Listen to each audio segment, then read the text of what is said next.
안녕하십니까. 사주상담가 이기호입니다.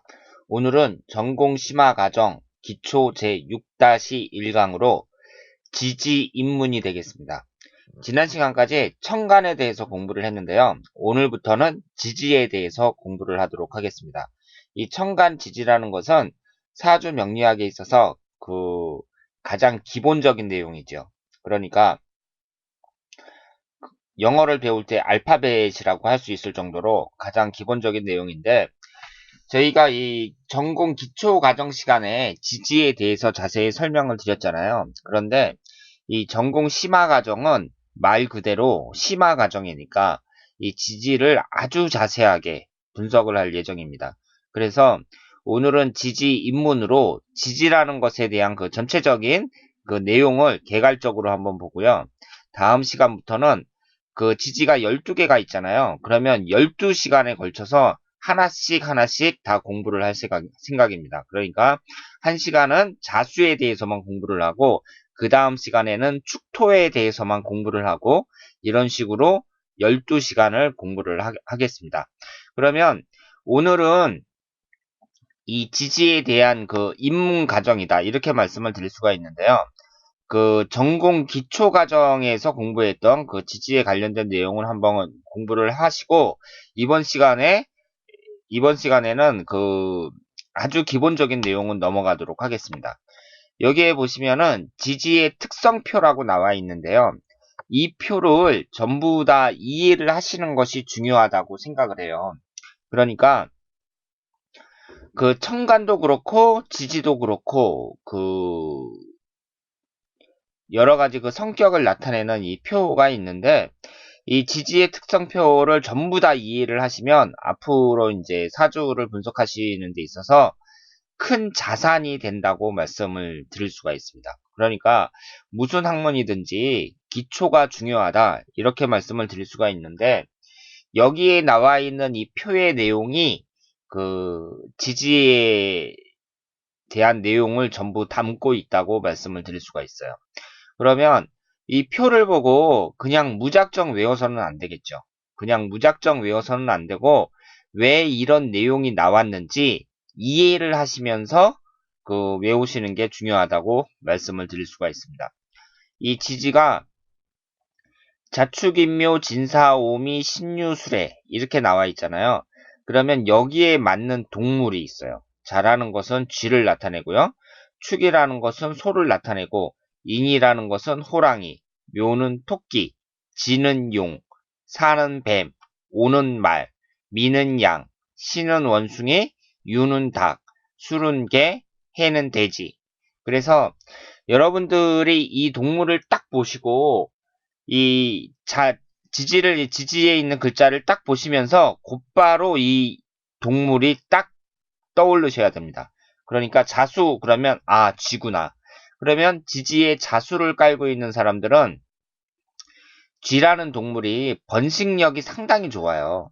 그렇기 때문에 그 자수를 깔고 있는 사람들은 그 성적인 면에 있어서 좀 남다르겠구나, 이런 식으로 이 동물을 보면서 그 특징을 이해할 수 있는 거죠. 그러니까 이 사라는 것은 뱀이잖아요. 그러면 지지에 사화를 깔고 있는 사람들을 보면은 뱀은 허물을 벗거든요. 그러니까 변신에 능하고, 그리고 뱀이라는 동물은 어디에든 다 있습니다. 바닷속에도 있고, 강물에도 있고, 산에도 있고, 육지에도 있고, 사막에도 있어요. 그러니까 이 뱀이라는 동물은 환경 적응력이 뛰어나다고 말씀을 드릴 수가 있죠. 그래서 사화를 깔고 있으면 이게 뱀을 나타내니까 이 사화를 깔고 있는 사람들은 환경 적응력이 뛰어나겠구나, 이렇게 생각을 할 수가 있습니다. 그리고 오화를 깔고 있으면 이 말이라는 동물은 평생 동안 사람을 이렇게 태우고 다니잖아요. 그러니까 좀 그 고단한 인생이 많다고 할 수가 있죠. 그리고 말은 고생을 많이 합니다. 그러니까 여러분들은 누워서 자는 거 별로 못 보셨죠? 이 말이라는 동물은 항상 서 있어요. 그리고 잠잘 때 몇 시간만 이렇게 누워 있는다고 합니다.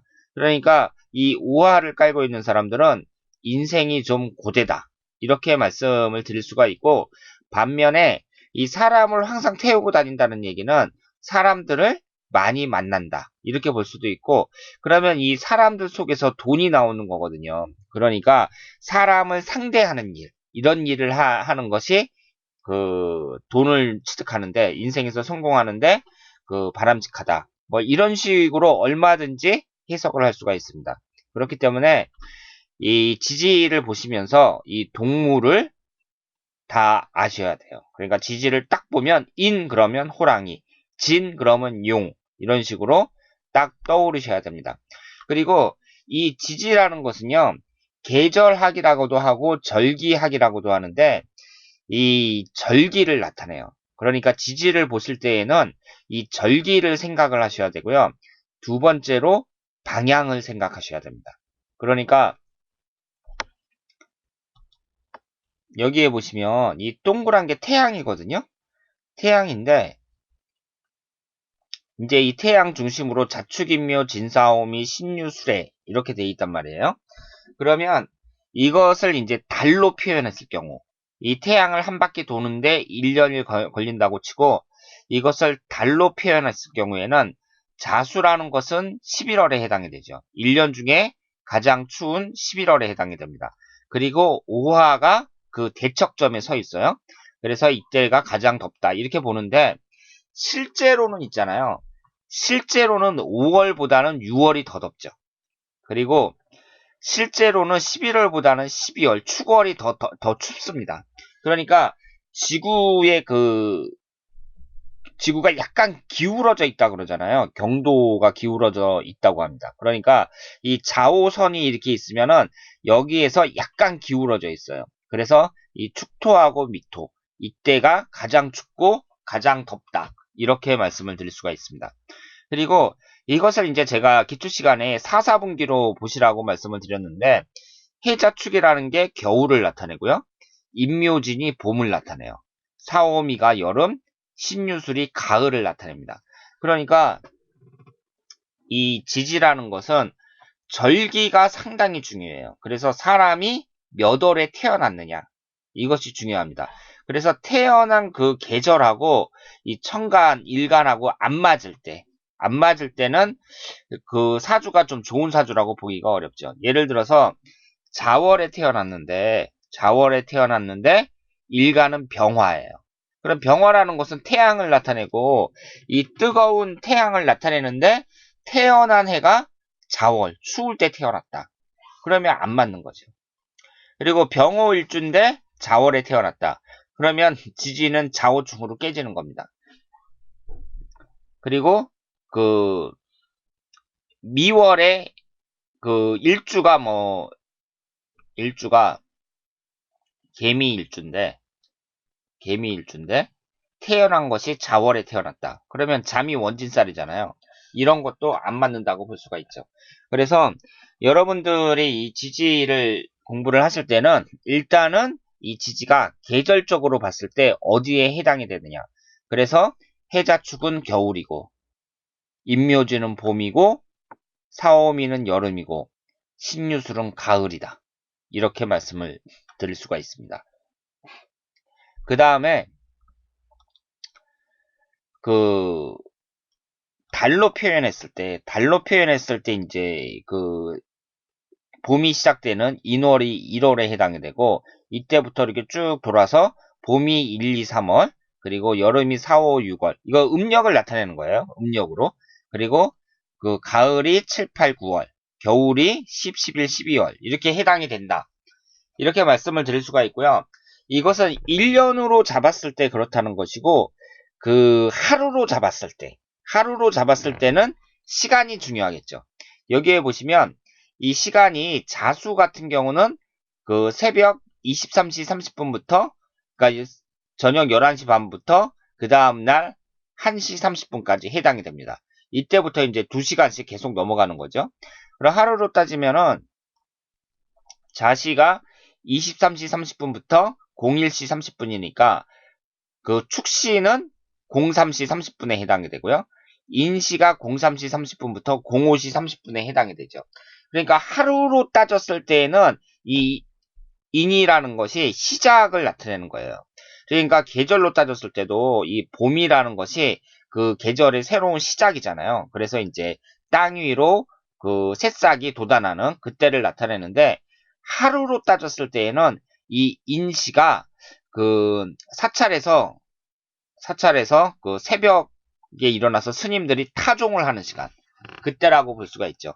그러니까 요즘 같은 이 현대에는 그 시계가 있으니까 상관이 없지만 옛날 옛적 지금부터 한 1000년, 1500년 전에는 아무것도 없으니까 뭐 그냥 뭐 닭이 우는 소리 이런 거밖에 없는데 그때 사찰이 있었을 게 아니에요. 뭐 우리나라나 중국 같은 때에는. 그런데 스님이 일어나 갖고 이제 새벽을 깨우는 그런 타종을 하잖아요. 그때가 새벽 인시에 해당이 됩니다. 그러니까 인시가 새벽을 깨운다. 이렇게 볼 수가 있고 호랑이가 인이 호랑이를 나타낸다고 했잖아요. 호랑이가 이제 그 밤이 돼 갖고 마을에 내려왔다가 새벽에 이제 닭이 우는 소리를 듣고 산으로 돌아가는 시간이다. 그래서 인시라고 합니다. 그래서 인유 원진살은 이 호랑이하고 닭은 서로 사이가 나쁘죠. 이 닭이 울면은 호랑이는 그 산속으로 돌아가야 되니까. 그래서 하루 시간으로 따졌을 때에는 이 인시가 새벽 3시 반부터 5시 반, 그리고 묘시가 7시 반, 그리고 진시가 9시 반, 이때까지 해당이 됩니다. 그러면 이때는 이제 오전 시간이라고 말씀을 드릴 수가 있죠. 그리고 사시가 되면은요, 이때부터는 4시가 9시 반부터 11시 반인데, 이때부터는 이제 낮에 접어든다고 말씀을 드릴 수가 있습니다. 그래서 4시가 9시 반부터 11시 반, 5시가 11시 반서부터 1시 반, 그리고 미시가 1시 반서부터 3시 반까지라고 할 수가 있죠. 근데 사람들이 이제 그 언뜻 생각하기에 하루에서 가장 더울 때, 지금이 이제 한여름이라고 생각을 하고, 하루에 가장 더울 때가 오전 11시 반서부터 그 1시 반이 아니죠. 1시 반서부터 3시 반까지. 이때가 가장 덥다고 봐야 됩니다. 그러니까 미시가 가장 더운 거죠. 그래서 이게 그 오행의 기운으로 봤을 때는 가장 왕할 때가 이 오시에 해당이 되지만 실제로 이 세상에서 그 현실적으로 나타나는 그 시간을 보면 미시가 가장 높다고 봐야 됩니다. 그리고 그 1년으로 봤을 때에도 음력 5월보다는 음력 6월 이때가 이제 바캉스 시즌이죠. 이때가 가장 더울 때라고 볼 수 있습니다. 그리고 이제 오시가 그 1시 반, 미시가 3시 반까지고요. 그리고 신시가 이제 오후 5시 반까지예요. 그리고 유시가 7시 반, 술시가 9시 반까지입니다. 그러니까 이때는 이제 저녁이라고 할 수가 있죠. 저녁이고 이제 해시가 11시 반까지, 자시가 11시 반서부터 1시 반, 축시가 1시 반서부터 3시 반까지니까 이때는 전부 잠을 자는 깜깜한 밤이라고 말씀을 드릴 수가 있습니다. 그래서 이렇게 이 자축인묘 진사오미 신유술해를 보시면서 계절적으로 이것이 언제 들어있는가. 아, 축토다 그러면 아, 추울 때구나. 그리고 똑같은 토라도 진토다 그러면 아, 봄에서 여름으로 넘어가는 그 여름을 나타내는구나. 이것을 아셔야 돼요. 그러니까 여기에 이제 보시면은 토기운이 하나씩 끼어 있잖아요. 축토가 있고 진토가 있고 미토가 있고 술토가 있는데 이 축진 미술 이 네 개의 토기운이 똑같은 토가 아닙니다. 똑같은 토가 아니에요. 그러니까 축토면 더울 땐가 추울 땐가 이걸 아셔야 되고 미토는 아 더울 때구나. 그리고 술토는 가을에서 겨울로 넘어가는 때구나. 진토는 봄에서 여름으로 넘어가는 때구나. 이렇게 토의 성질을 그 정확하게 파악하시는 것이 중요하다고 할 수 있겠습니다. 그래서 이 지지를 보시면은요, 일단 계절적인 감각, 그리고 시간적인 감각, 이것을 그 정확하게 알고 계셔야 된다. 이렇게 말씀을 드릴 수가 있습니다. 그 다음으로 이제 그 말씀을 드릴 수 있는 게 방향이 중요해요. 방향. 그러면 여기에 보시면은요, 지금 여기에 표시는 안 했지만 봄이라는 것은 동쪽을 나타내고 가을이라는 것은 서쪽을 나타내죠. 이 금기운이라는 것은. 그리고 이 수기운이 북쪽을 나타내고 이 여름을 나타내는 이 이쪽이 오화가 남쪽을 나타낸다고 말씀을 드릴 수가 있습니다. 지금 일반적인 방위를 설명할 때는 이쪽이 동서남북 이런 식으로 하는데 제가 이 방위를 거꾸로 그린 거죠. 지금 왜 거꾸로 그리냐면 해가 이렇게 위로 뜨잖아요. 그러니까 해가 이 위로 이렇게 뜨는 것을 표시할 때에는 방위를 이렇게 그려야 되거든요. 그래서 저는 이렇게 이렇게 동쪽을 이쪽으로 하고 서쪽을 이쪽으로 하는 이런 그림을 잘 그립니다. 왜냐하면 태양이 위로 뜨는 그런 그림을 잘 나타내기 위해서 그렇게 하는데요. 지금 이 목은 동쪽에 해당이 돼요. 그러면 이 방향에 대해서도 우리가 이제 생각을 할 수가 있는데 해는 동쪽에서 뜨잖아요. 해가 동쪽에서 떠요. 그렇죠? 그러니까 처음 이 시작을 하는 하루로 봤을 때에는 인시부터 이제 아침이 시작이 된다. 해가 뜨는 시간이다. 이렇게 볼 수가 있는데 그렇기 때문에 이 목기운은 동쪽이 될 수밖에 없습니다. 그리고 해가 이렇게 쫙 떠가지고요. 해가 떠가지고 가장 더울 때 그게 이제 남쪽에 떠 있을 때죠. 이때가 오화에 해당이 되는데 이때 방향으로 따지면 남쪽이라고 할 수가 있습니다. 그러니까 우리가 집을 이제 뭐 산다든가 그럴 때도 남향이냐 아니냐 이것을 중요하게 생각하잖아요. 그러니까 남향이어야지 이제 햇빛이 들어오니까 그걸 많이 따집니다. 그리고 해는 이제 동쪽에서 떠서 서쪽으로 지지요. 그러니까 이 금기운에 해당하는 가을에 해당하는 것이 서쪽에 해당이 된다. 이렇게 볼 수가 있고 이제 그 해가 완전히 지고 달이 뜹니다. 해가 완전히 지고 달이 떠요. 그래서 이 겨울에 해당하는 이 수기운에 해당하는 것이 북쪽을 나타낸다. 이렇게 말씀을 드릴 수가 있습니다. 그리고 이 수라는 것은 물을 나타내니까 물이 차갑잖아요. 차가우니까 이 수기운을 나타내는 것은 추운 겨울을 나타낸다. 이렇게 말씀을 드릴 수가 있죠. 그리고 이 화라는 것은 뜨거우니까 당연히 여름을 나타내고요. 그리고 이 목이라는 것은 이제 새로 새싹이 피는 걸 나타내니까 봄을 나타내고 이 금이라는 것은 결실을 나타냅니다. 결실. 그러니까 나무에 달린 과실 이런 걸 나타내죠. 그래서 금기운은 가을을 나타낸다. 이렇게 말씀을 드릴 수가 있습니다. 그럼 방향이 동서남북으로 돼 있으니까 이 묘에 해당하는 것이 이제 동쪽이다. 그리고 오에 해당하는 것이 남쪽이다. 그러면 이 진토나 사화는 방향으로 봤을 때 동남쪽이 되겠죠? 여기 보시는 것처럼 진토, 동남동, 사화, 남남동 이런 식으로 표현을 했는데 그러니까 여기에서 이제 남북이 있고 그 사이에는 이 동쪽과 남쪽 사이, 뭐 남쪽하고 서쪽 사이, 뭐 이런 식으로 이 방향을 잡으시면 되겠습니다. 그러니까 이 지지라는 것은요, 청간처럼 좀 어떤 눈에 보이지 않는 실제적이지 않은 그런 기운을 나타내는 것이 아니라 실제적인 걸 나타내는 거예요. 그렇기 때문에 우리가 계절적인 부분이라든가 방향이라든가 이런 것을 정확히 파악하는 것이 중요하다고 말씀을 드릴 수가 있겠습니다. 그리고 이 절기는 뭐 대설, 동지, 소환, 대안 뭐 이런 게 있잖아요.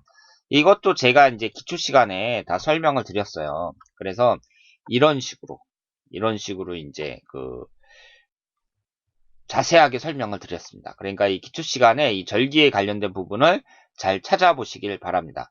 우리가 요즘에는 이 절기를 잘 안 따지잖아요. 이 젊은 사람들이 잘 안 따지고 우리 부모님 세대들이나 이런 절기 따지고 그리고 예전에 농사 짓던 분들 이런 사람들이나 절기를 중요하게 생각하지 뭐 요즘 사람들은 뭐 이런 것을 뭐 대수롭지 않게 생각하는데 어쨌든 이 사주라는 것은 절기학에 해당이 되기 때문에 이런 것을 좀 아실 필요가 있고요. 그리고 우리가 만세력을 보더라도 여러분이 만세력을 이렇게 딱 보시면은 절기가 다 나와 있어요. 그래서 뭐 7월은 소서, 8월은 입춘, 9월은 백로 뭐 이런 식으로 나와 있습니다.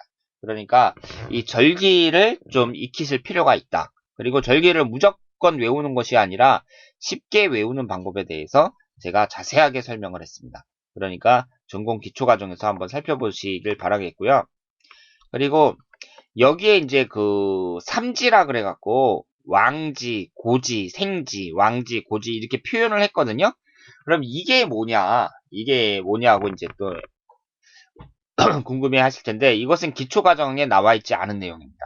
그럼 여기에 대해서 제가 설명을 드리겠습니다. 생지, 왕지, 고지의 이해라고 제가 제목을 달았는데요. 지금 이 임묘진이라는 게 봄을 나타낸다 그랬잖아요. 그리고 사오미가 여름을 나타내요. 신유술은 가을을 나타내고 해자축은 겨울을 나타냅니다. 그럼 이것을 한번 쭉 나열을 해보면은요. 맨 앞에 나와 있는 거. 맨 앞에 나와 있는 것은 인신사회에 해당이 되죠. 그렇죠? 그리고 가운데 있는 것이 자오묘유에 해당이 되고요.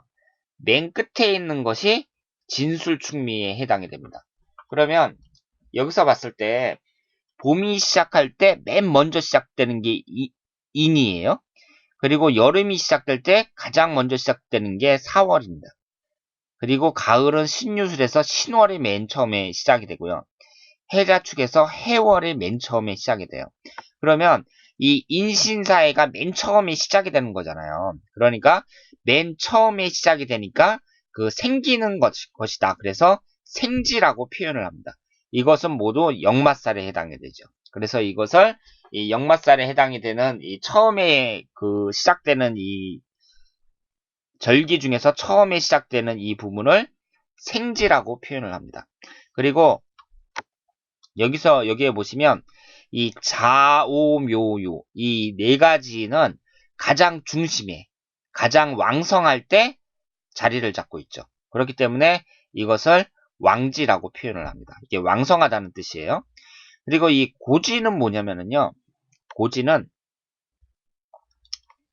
끝에 이 토기운에 해당이 되잖아요. 임묘진, 사오미, 신유술, 해자추 이렇게 토기운에 해당이 되는데 이 토라는 것은 있잖아요. 땅을 나타내고 이것이 창고를 나타냅니다.